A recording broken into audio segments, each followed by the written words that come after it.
So 172 and 3.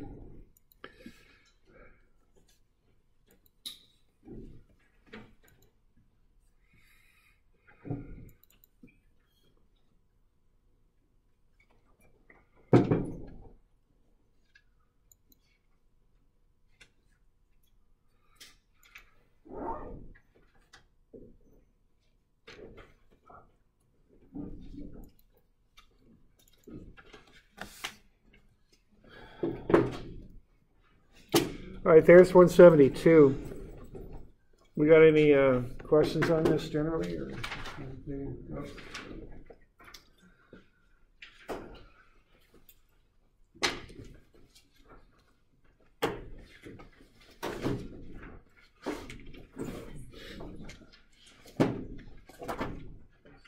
And now the deal with this is vector kind of stuff, so what you want to be doing on this is just treat it like you would a force vector in statics. It's the same thing. And we'll deal with a few different vectors in this class, so get used to doing that. And so what you do, you just get that into x and y components, and then go ahead and put everything in the relative velocity equation. I mean, that's the deal with that. Okay.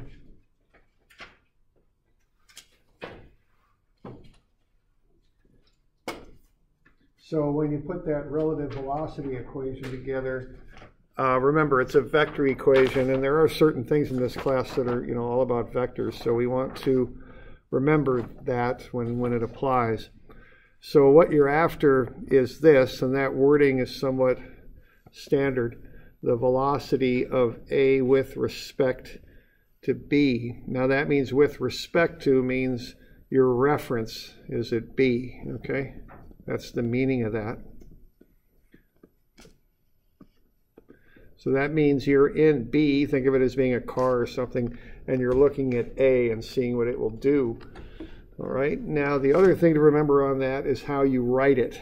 So you're going to write VA/B, and that's a vector, so that looks like that, okay? Now the next thing here is to get your full equation set up properly. And again, the way I just remember this, and it's really pretty much just a memory device, I just look at these subscripts, okay? And I treat them kind of like fractions that I'm multiplying together. So if I set that up like so, and then I look at those subscripts, I'll do that. Okay, and sure enough, that works. So that's how I know I've set it up properly. That's just a way that I use to remember it. It's not, that's about all it is, okay? So what you want to do here is just get everything into a vector sort of form. So, it's just basic trigonometry here. So that VA there is minus cosine 60, and that'll be times 3 meters per second. And that'll be the I component. It's negative because it's to the left, see? And then you've got a plus cosine 6 or sine 60.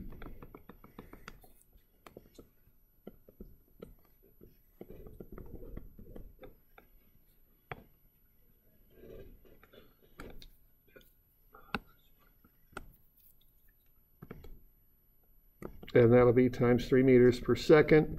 And that'll be the J, okay? And that's the velocity of A expressed as a vector. So what that'll get you then is VA, okay? And that's minus 1.50 I. And then plus 2.60 J. Okay. And, that's basically what you got. All right, so then you just plug everything into the equation. You'll have to find VB also, but you'll have minus 1.50 I plus 2.60 J equals, and you'll have the stuff for the VB there. And then your unknowns are VAB. So there'll be an X component for I, and a y component for j. Okay. So that's basically how that'll work. And then you just solve for the stuff you want to find, which in this case is VABXI plus VABYJ. Okay. I mean, that's basically it. And when you're doing this, keep in mind that really what you've got going on there are two equations. So the one equation is the I equation, and that's this stuff. And then the other equation is the J equation, and that's that stuff. Okay. And you just solve them out separately and solve for the unknowns, which are going to be VA with respect to VX and VA with respect to VY. Yeah, question there. Between the I and the J on the right-hand side, is there a plus sign between those two, or is it just on the two blanks? Yeah. They're added together, and yeah, I put a plus sign in there.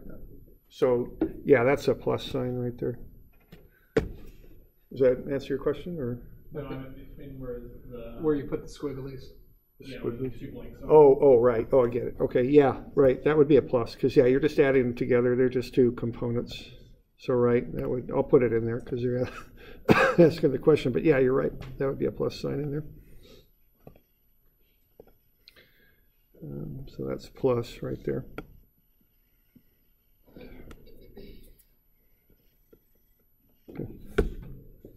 Okay, thanks. So there we go. So we good on that? Now just be sure you're walking through this in the proper way, because we'll use this stuff later and we'll do more with it. Okay, so we just want to be sure that everyone's comfortable with it. We'll do a lot more with that method down the road. Okay. All right. All right. So that's 172. Now 173 is similar. Some ways easier, but it also has acceleration on it too. So you just got to be sure that you're picking up the acceleration. Now this one is simply a one-dimensional relative velocity problem.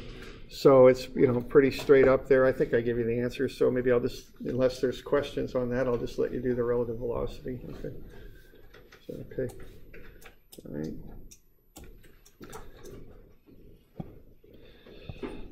Now the acceleration, you want to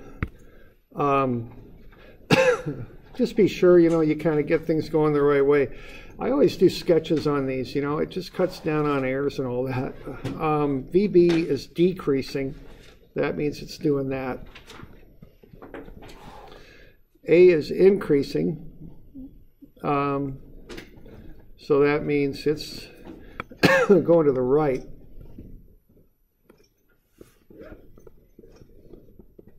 Like so.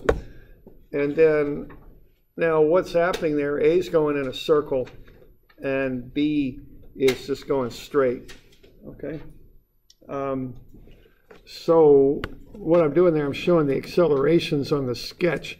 Now I haven't put one thing on there, and what ought that to be?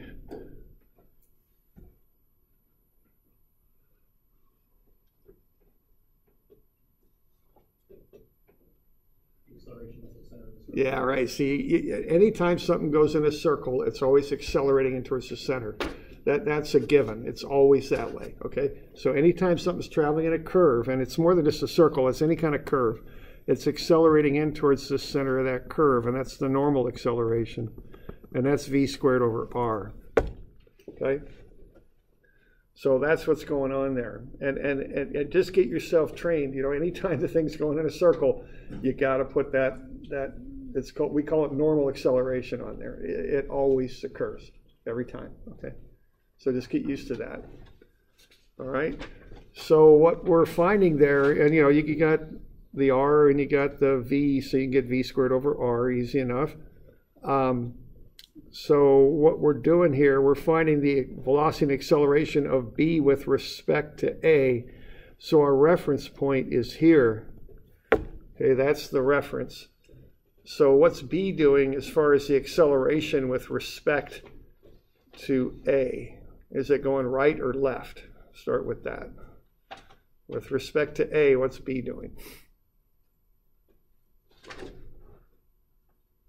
Right or left? As far as acceleration goes? Yeah. Yeah, it's going left, right? Because A is accelerating to the right, B is accelerating back to the left. So, you know, it's definitely going accelerating back, okay? And then how about up or down? Which way is B going with respect to A? With respect to A, B's going north or south, might be the way to say it, or up or down. Yeah, it's going down because A is accelerating up right now. So with respect to A, B is accelerating down. And if you just set up that math equation, everything will just prove out. I mean, you know, you just plug into that equation, get things going the proper way in a vector sense, and everything will just come out. It'll be okay on that, all right? We're doing all right with that? We got any questions on that? Okay. So you got, just like you got a relative velocity equation, you got a relative acceleration equation. So that's the acceleration of B with respect to A. So that'll look like that. So I think you want an A sub A in there and an A sub B. Just be sure you get stuff on the proper side of the equation, you know, so that it all matches properly. Okay.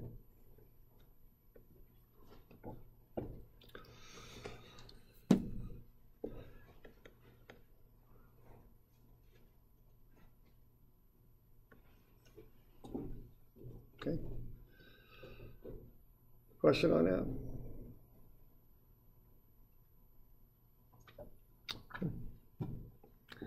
All right, so that's the stuff that's due, and that'll be due Friday. Okay.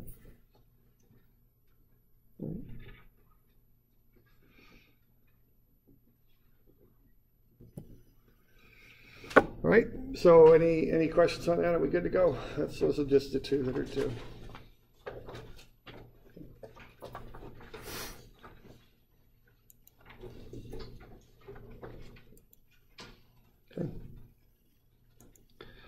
All right, so let's have a look at some of this F equals MA stuff, okay?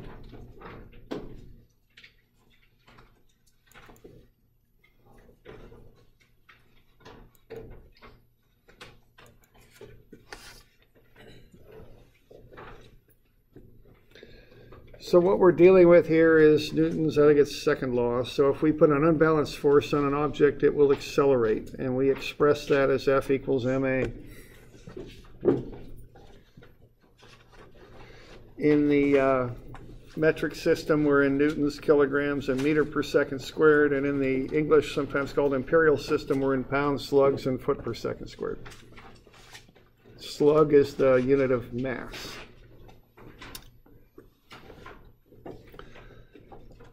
Okay, and we went through and we did this. So, and you know, I'm rather particular in how I do this.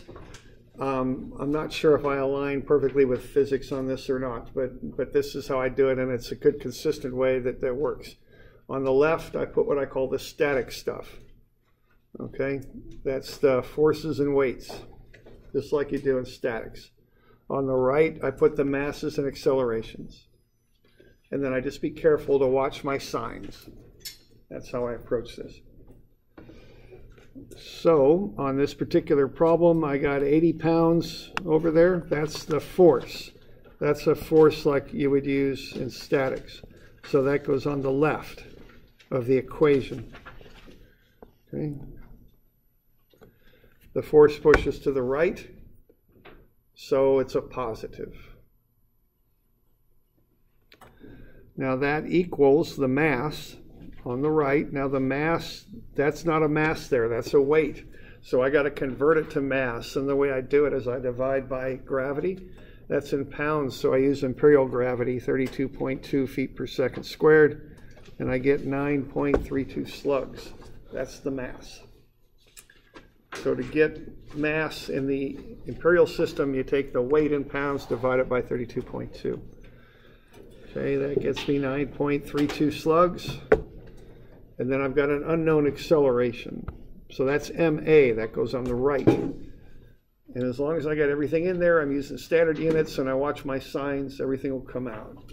I don't overthink it. I just do that and it works. Okay.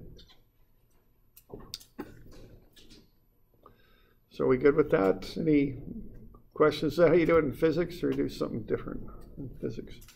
There's different ways to go at this. I don't know. Something like that. Okay. Good deal.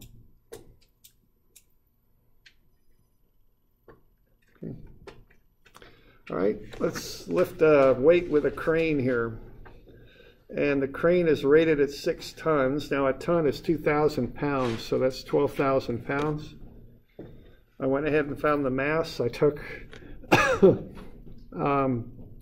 now this object that we're going to lift is 10,500 pounds, so less than the rating of the cable and the crane. So I took the weight and divided it by gravity, and I got 326 slugs. Okay, and I want to know how quick I can lift it 24 feet without exceeding the rating of the cable. So why don't you draw up a free body diagram of that object here over there on the left, okay?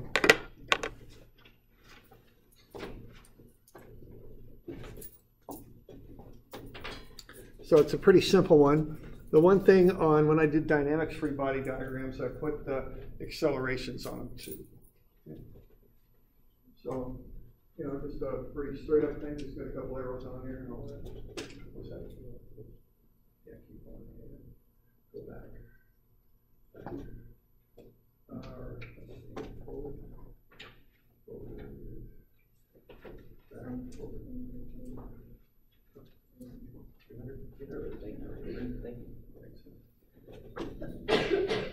So I just get a couple arrows on here. I think you need 3 arrows if I remember right.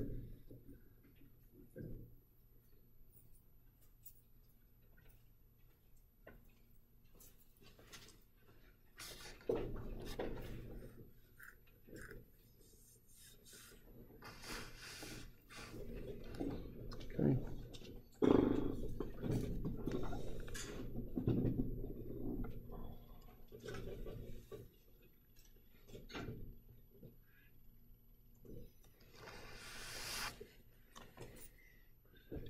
Okay.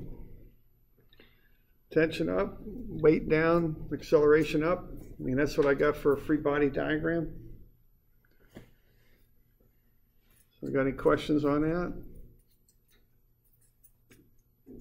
Okay. So the cable's pulling, like cables do, it's pulling up. The weight, as weights do, acts down. And then we're going to make the thing accelerate up. So there's the free body diagram. Okay. So why don't we write up this equation then? Yeah, you know, it's pretty straight up. Just use the free body diagram. So sum of F, that's what I call the static stuff.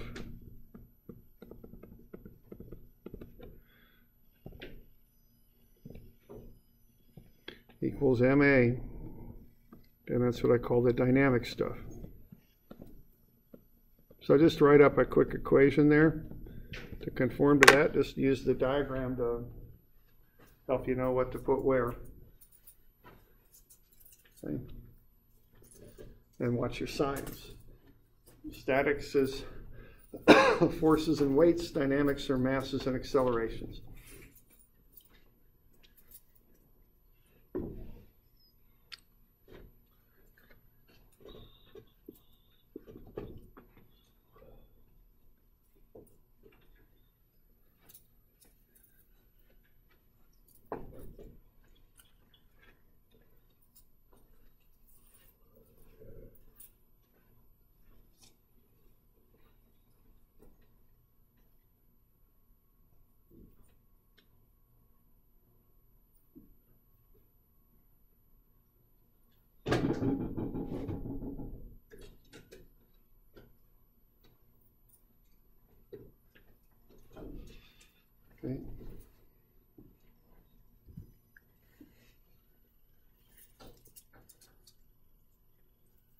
You ought to be getting A's 4.6, 12,000 up, 10,500 down. That's what I call the static stuff. If that thing were not accelerating and you were just, well, I guess that's, can't quite say that, but those are the forces and weights. Those go on the left, and then MA goes on the right, okay?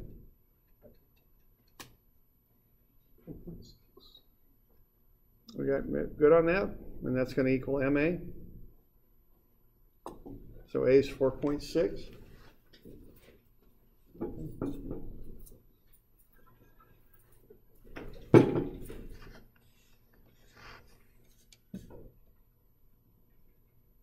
Okay.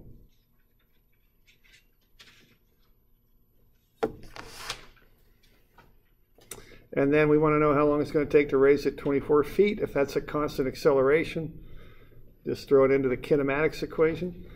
That's pretty commonly done. You use your kinetics, which is what we're doing right now, to find the acceleration, and then use kinematics to find times or distances and stuff like that. So we're going to lift it 24 feet.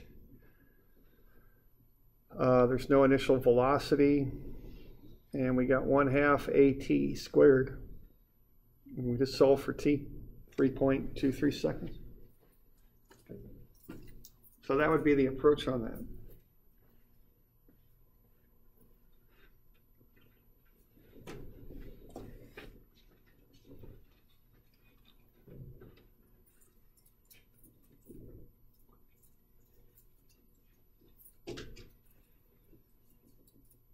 Okay.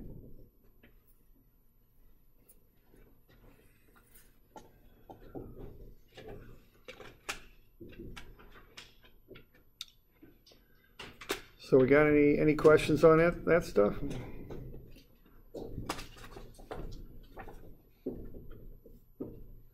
Okay.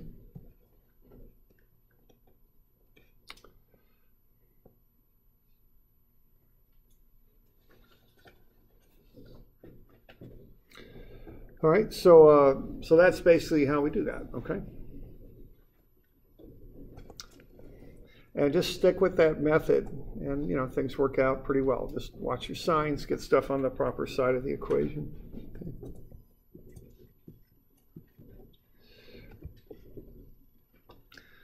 All right, let's say I go into and I don't have this, so maybe you can put this on a blank page if you like. This isn't in your notes. Let's say I weigh 180 pounds and I go and stand on my scale, and I've got 2 milk jugs. Milk jugs weigh that's a gallon, so they weigh about 8 pounds each. And I stand on the scale, and what's the scale going to read?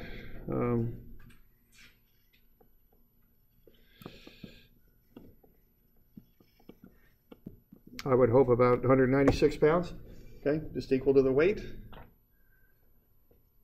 Now, what if I take those milk jugs and I lift them up? What's going to happen to that reading on the scale? Is it going to go up or down?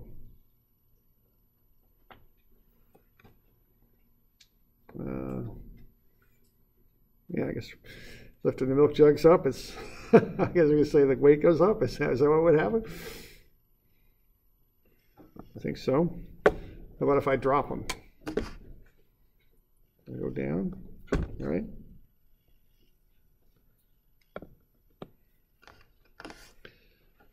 Now let's just make some assumptions here, and this isn't going to be perfect, but it'll hopefully help us figure something out. So first off, how much do you suppose one of my arms weighs? And I don't have an answer. I don't know. 10 pounds. 10? From shoulder to hand. Oh, shoulder to hand. Yeah. Okay. I have a real quick question. Yeah. So this is a little off topic, but when you do like a bathroom scale, does that measure your mass or your weight? Weight. Okay. Yeah, they just got a little pressure transducer in there these days. I didn't know if they had something in there that took away the acceleration and measured straight mass. Because I've been told before that it was mass, but I didn't see how that would be possible. Yeah, I don't either. The only way I know to actually measure mass is to have like a balance, I'll try it with milk jugs because, I got one milk jug at home. I'll give it a run. Got pretty close, so I'll see if it works. But I'm pretty sure it's weight, or it's force, really. Yeah. Because you can jump up and down on it. Okay, then it's not mass. It's force. Yeah. Okay, weight of an arm, so 10 pounds. Okay. So what we're going to do, we're going to lift, and this is real, let's not get too worked up if we're being completely accurate. We're going to lift. So that'll be 8 plus 8 for the milk, and then 10 plus 10 for the arms. So what is that, 36? And let's say we're going to lift it 2 feet in 1 second. Okay? You all good with that? So I'm going to take the milk jugs, I'm going to pick them up 2 feet in a second. So what's acceleration then?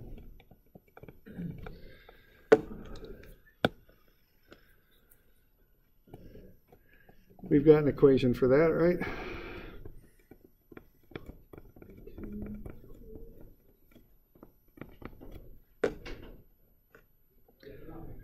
So we got S is 2 feet, S0 is 0, V0 is 0 plus 1/2 AC, which is what we're trying to find, right? T is 1 squared. So AC is it 4? Yeah. Okay, so that's about half a G. Oh, no, it's not. It's about 1/8 of a G because we're in English. Okay. All right, so we're going to accelerate the milk jugs up with an acceleration of 4 feet per second squared. Okay. So we're good with that? Okay, let's see what the scale should read then. Okay. So we're going to do this. Oops, I don't want that. Sum of F equals MA. And what you want to do is find the reaction on the scale. Okay. So let's do a little exercise here. Let's not hang up on this. Let's just do it, okay? So let's not think about it too much. You want to find this reaction.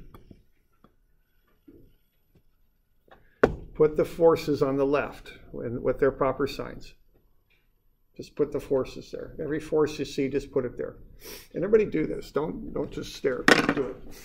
And don't think about it. Just put the forces there. It should take you 15 seconds. Just look at the forces and put them down. Write them down.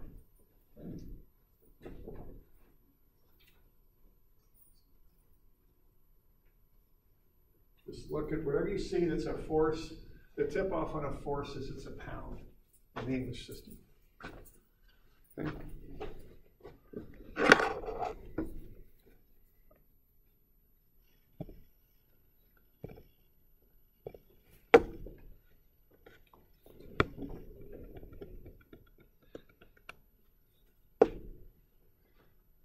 Okay.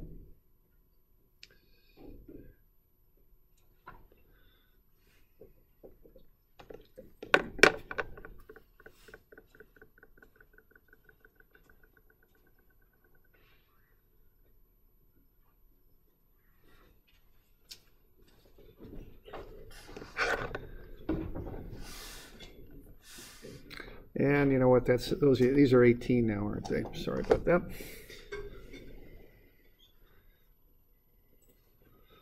All right. So what do we got for the forces? Reaction up, right? That's a force. Minus 180. And then 18 and 18 make 36. Equals. And those are all pounds. That's how I know they go on the left. If I were doing statics and I wanted to see what that scale reading that's how I do it, and I just set it equal to 0, right? Okay.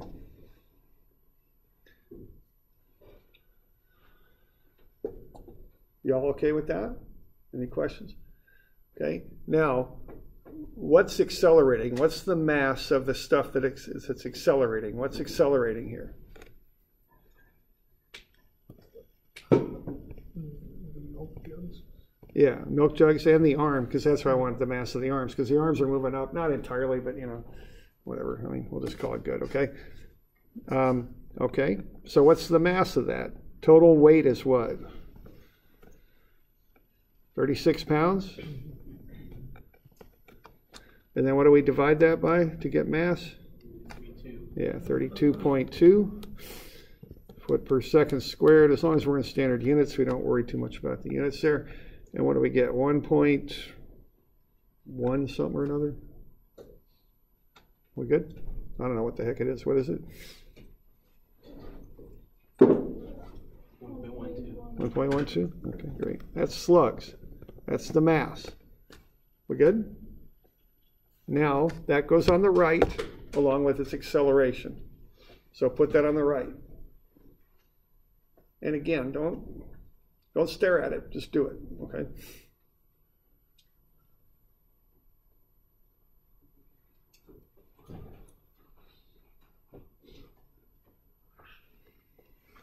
Okay.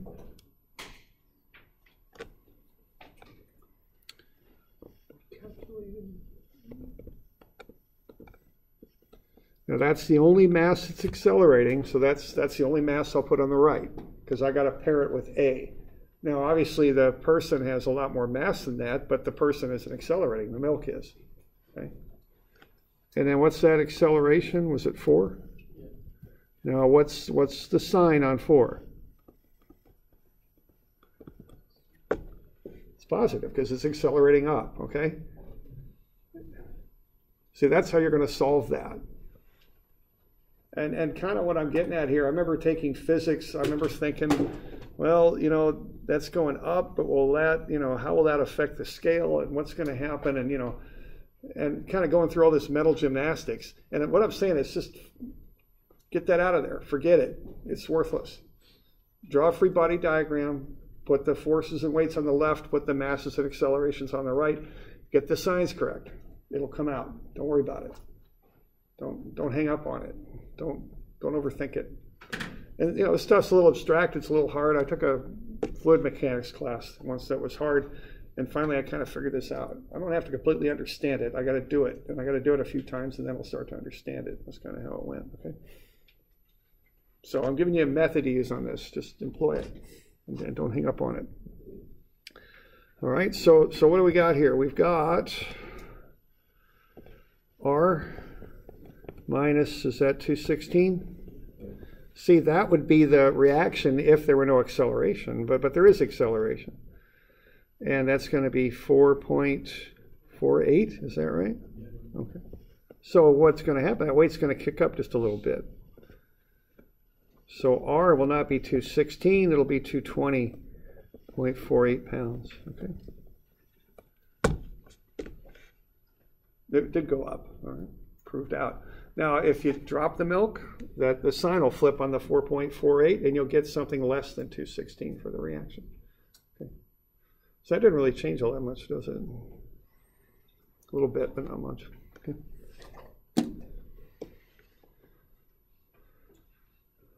We all right with that? We got any questions on that? Okay. Mm-hmm.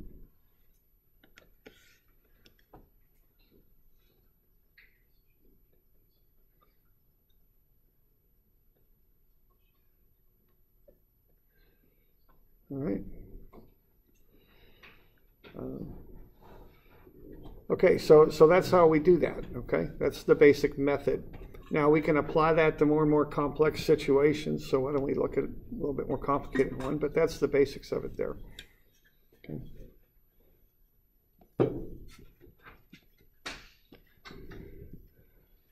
So let's, again, illustrate the similarity between statics and dynamics. Here's a little block system on a pulley.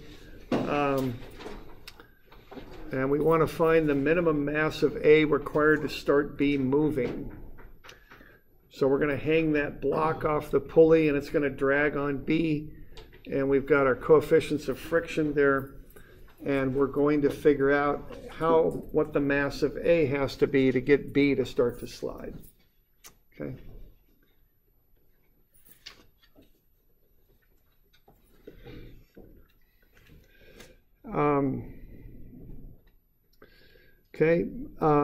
Block B, I've just done some of the preliminary stuff for you.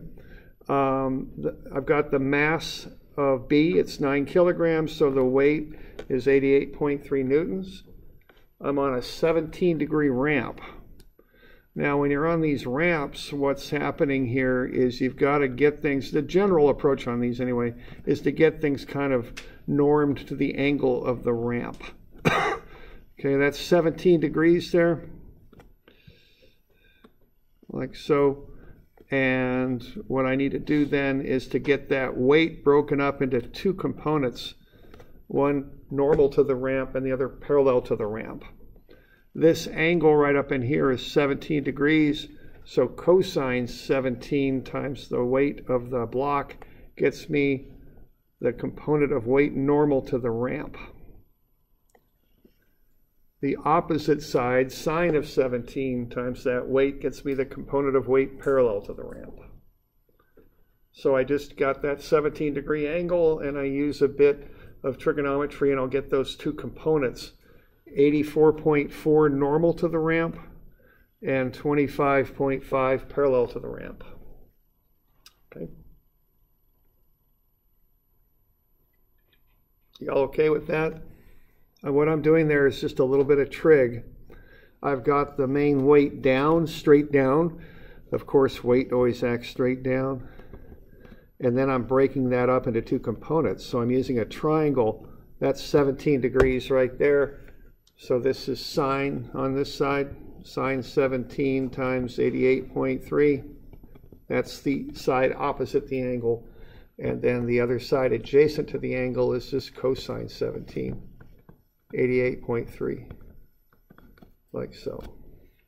Okay, that's all I'm doing.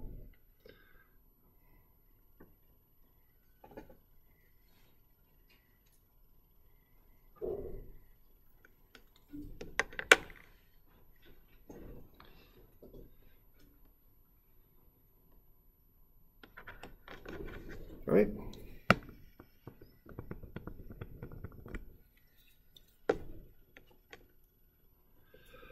Okay, so we got that. Now we've got, so I've got a free body diagram going there. Once I've got that component of the weight normal to the ramp, I go sum of Fy prime. That'll be 0 because the block isn't accelerating towards the ramp at all. It's accelerating parallel to the ramp only. So sum of Fy is 0, and that'll be the negative 84.4 down and the FNB up. So the FNB is 84.4. And what we're going to look at is part 1 here, which is what's commonly referred to as impending motion, just about ready to start sliding. Okay, so impending motion means it's not moving yet. We're finding the line between motion and no motion. So that would be static friction there, okay? Because it's not sliding yet. So 0.4 times the normal, we'll get that frictional force. That's mu Fn, mu sub s for static friction. It's 33.8. So there's a decent free body diagram of the block. Got any questions on it?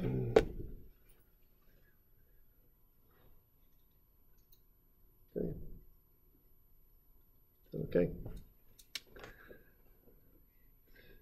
And then I'll do a free body diagram of block A, weight down. I don't know what it is yet. That's what I want to find. I want to find that weight that's enough to get the thing to start moving. So that's 9.81 MA, and tension up. Okay. So I got two free body diagrams drawn of this thing. So, you know, that's a good start on this stuff. Okay. So we're good with that? We got any questions?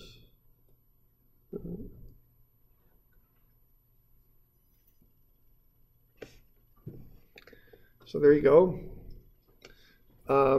So what we're going to do, we're going to start writing up equations then. I mean, that's what we do. So, you know, we get the things drawn up, nice picture. It'll be real easy to do the equations.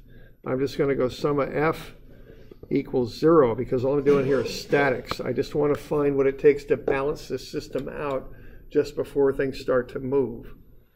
Now, my nature on this stuff, the way I like to do it, I like to put positive in the direction of motion. It's just easier for me to think about it that way.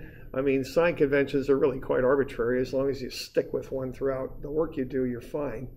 So I'll call positive down the ramp, which you could do that, no worries. Okay, so I'm going to have the tension pulling the thing down the ramp, and then I'm going to have the friction going back, and then I'll have that component of weight down the ramp. And the sum of that stuff will be 0. Okay? So there's the equation, and that's just from statics, okay, to find the tension there. And I just solve for the tension that's required. So I'm starting at B and working out from there. And it looks like that tension's 8 newtons. So if that tension is 8 newtons, that's going to get that thing sliding. That's what it's going to do. Okay.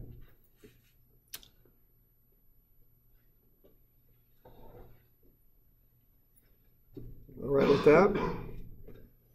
Okay. All right.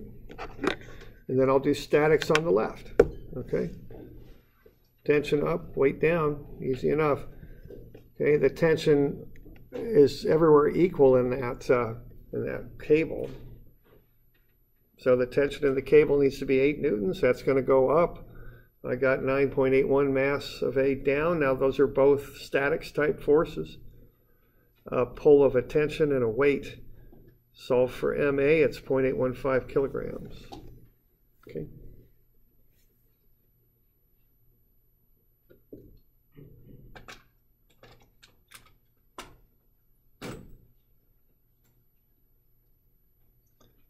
So, you okay with that? Got any questions on that?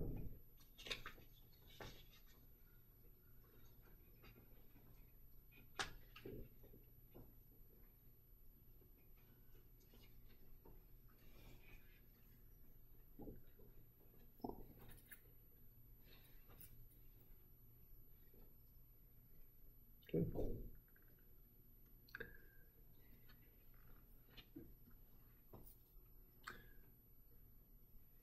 You want to take a little break here for, start up at about 5 till, thereabouts. Okay.